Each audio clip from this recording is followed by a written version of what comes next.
Pag-usapan natin ang mga uri ng leave privileges na maaaring ma-avail ng mga empleyado ng gobyerno.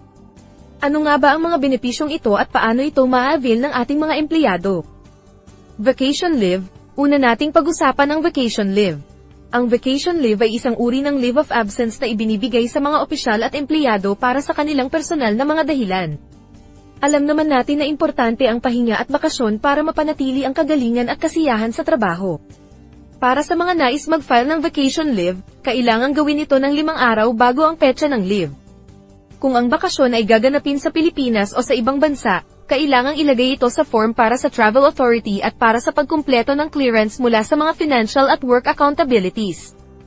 Mandatory o forced leave ikalawa, ang mandatory o forced leave na 5 days. Ang annual 5-day forced leave ay maaaring ma-forfeit kung hindi ito nagamit sa buong taon. In case ang scheduled leave ay na-cancel in the exigency of the service by the head of agency, hindi na ito ibabawas sa accumulated vacation leave. Sick leave. Pangatlo ay ang sick leave. Ito ay isang uri ng leave of absence na ibinibigay lamang kung may sakit ang empleyado o ang sinumang miyembro ng kanyang pamilya. Ang sick leave ay dapat i-file agad pagbalik ng empleyado mula sa leave. Kung ito ay higit sa 5 araw, kinakailangan ng isang medical certificate. Maternity leave 105 days pang-4, ang maternity leave. Ito ay isang uri ng leave of absence na ibinibigay sa mga babaeng empleyado ng gobyerno for every instance of pregnancy. Kinakailangan ng patunay ng pagbubuntis tulad ng ultrasound o sertipikasyon mula sa doktor na nagsasaad ng inaasahang petsa ng panganganak. Ang maternity leave ay tumatagal ng 105 na araw at pwedeng ma-extend ng another 30 days but without pay. Paternity leave 7 days pang-5, ang paternity leave. Ito ay isang pribilehiyo na ibinibigay sa isang married male employee, allowing him not to report for work sa loob ng 7 araw ngunit patuloy pa rin siyang kumikita ng sahod basta ang kanyang legal na asawa ay nanganak or nagsuffer sa miscarriage. Layunin nito na bigyang daan ang pagbibigay ng suporta at alaga sa kanyang asawa before, during, at pagkatapos ng panganganak, at upang makatulong sa pangangalaga ng kanyang bagong silang na anak. Maaaring staggered ang pag-apply nito, halimbawa, 3 araw muna ang gagamitin sa linggo ng panganganak ni Mrs. at ang natirang 4 na araw ay gagamitin sa susunod naman na linggo. Special Privilege Leave 3 days pang-6, ang Special Privilege Leave. Ito ay isang uri ng leave of absence na maaaring i-avail ng mga opisyal at empleyado. Maliban sa mga guro ng hanggang 3 araw kada taon. Ginagamit ito para sa mga personal na kaganapan at responsibilidad sa pamilya. Kinakailangang i-file ito for at least 1 week prior to availment, maliban na lamang sa mga emergency cases. Maaaring ma-forfeit ito kung hindi ito nagamit sa buong taon. Solo Parent Leave 7 days, pang-7, ang Solo Parent Leave. Ito ay isang leave privilege na maaaring i-file ng maaga o kung maaari ay 5 araw bago ang plano ng empleyado na mag-avail. Requirement ang updated Solo Parent Identification Card. Layunin nito na bigyan ng pagkakataon ang mga solo parents na maglaan ng oras sa kanilang mga anak at sa kanilang sariling pangangailangan. Study leave up to 6 months, pang-8, ang study leave.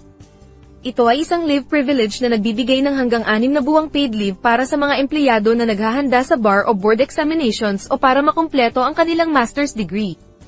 Ang study leave ay dapat sumunod sa mga internal na requirements ng ahensya, kung meron man, at dapat may kontrata sa pagitan ng head of agency at ng empleyado. VAWC Leave 10 days, ika-9. Ang VAWC Leave o ang leave privilege para sa mga babaeng empleyado na naranasan ng violence mula sa kanilang mga partners. Ito ay nagbibigay ng proteksyon at oras para sa mga biktima ng karahasan, kasama na ang kanilang mga anak. Ang VAWC Leave ay dapat i-file ng maaga o agad pagbalik ng babae mula sa leave. Kinakailangang may kasamang mga suportang dokumento, tulad ng Barangay Protection Order, Temporary o Permanent Protection Order, o kahit certification mula sa punong barangay, kagawad, o prosecutor na nagpapatunay na na-file na ang aplikasyon para sa BPO, TPO, o PPO.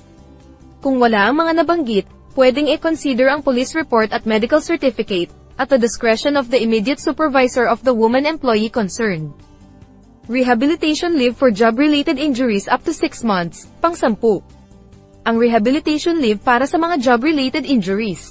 Ang aplikasyon para dito ay dapat i-file within 1 week from the time of the accident, maliban kung kinakailangan ng mas mahabang panahon. Kung ang doktor na nag-aasikaso sa employee ay isang private practitioner, kinakailangang makakuha ng written concurrence of a government physician ukol sa rekomendasyon para sa rehabilitation ng empleyado lalo na sa duration ng rehabilitation. Ang aplikante ay kinakailangang magsumite ng relevant reports tulad ng police report at medical certificate on the nature of the injuries, the course of treatment involved, and the need to undergo rest, recuperation, and rehabilitation. Special leave benefits for women up to 2 months. 11th, ang special leave benefits para sa mga kababaihan ayon sa Magna Carta for Women. Ito ay isang espesyal na leave benefit para sa mga babaeng empleyado na aabot hanggang 2 buwan with full pay kapag may surgery dulot ng gynecological disorders. Ang aplikasyon ay maaaring i-file ng maaga, kung hindi man, agad pagbalik mula sa operasyon but during confinement, the agency shall be notified of said surgery. Special Emergency Calamity Leave up to 5 days. 12. Ang Special Emergency o Calamity Leave. Ito ay maaaring i-apply ng hanggang 5 sunod-sunod na araw o maaaring staggered sa loob ng 30 araw mula sa aktwal na pangyayari ng natural na kalamidad o sakuna. Ang pribilehiyong ito ay maaaring gamitin isang beses kada taon, at hindi sa bawat kalamidad o sakuna. Ang Head of Office ang nag-aaproba ng Special Emergency Leave at nagve-verify kung eligible ba ang empleyado sa naturang leave.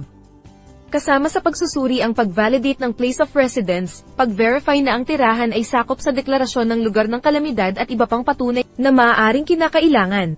Adoption Leave. 13th, ang Adoption Leave.